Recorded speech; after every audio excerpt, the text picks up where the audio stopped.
My name is Christine Casey, and my title is Academic Program Management Officer. We're in the beautiful UC Davis Haagen-Dazs Honeybee Haven, located on the UC Davis campus in Davis, California.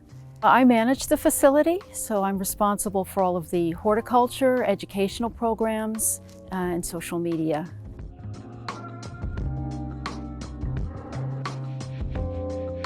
Bees face a number of challenges. The two most important, certainly from my perspective as someone who manages a bee garden, is lack of adequate forage, so not enough flowers and not enough healthy flowers, as well as lack of nesting sites and habitat loss. And these are both things that we can mitigate somewhat in our gardens.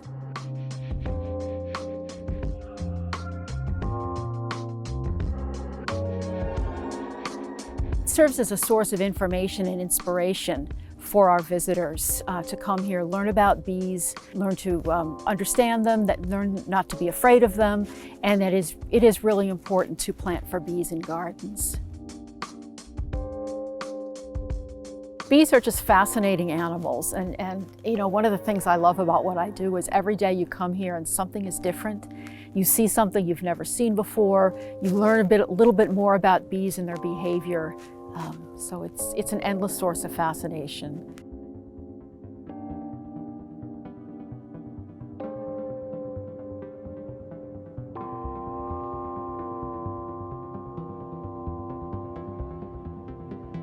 So this right here is Santa Barbara daisy, and what's great about this plant for a bee garden is the flowers are so small.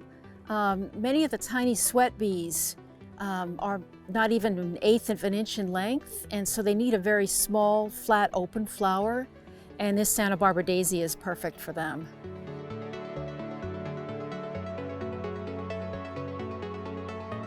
This is hot lip sage. This is a great plant for the bee garden. In addition to bees, hummingbirds will use this plant, and it flowers for a long time and is low water and easy to grow.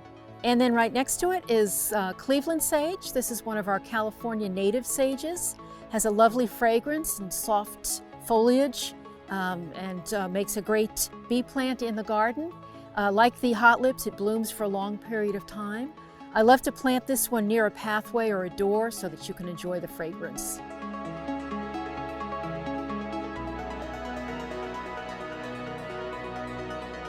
This is a hybrid CatMint. This happens to be the cultivar Walkers Low, and this is a really easy to grow plant in most parts of the country and is well utilized by bees, and in fact in the studies we're doing here at UC Davis is rising to the top as one of the most preferred plants by bees in gardens.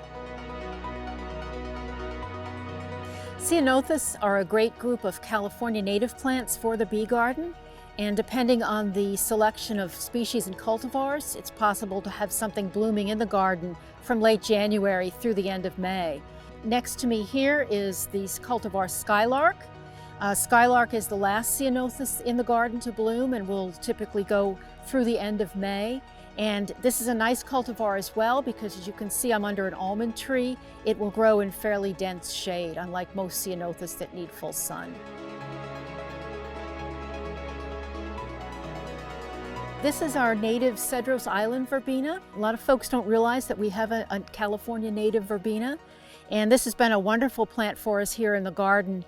It seems to be especially attractive to bumblebees, and then of course a number of butterfly species will use it as well. So a great verbena to try if you want something native.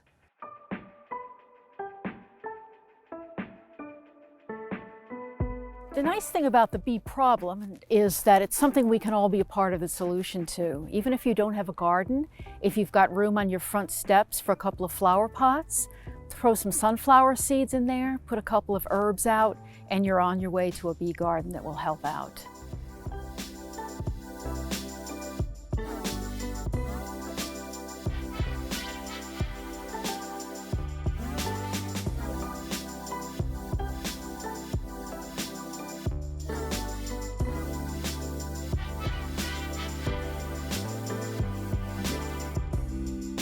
Once you know what to look for, there's a whole world out there that is just so interesting.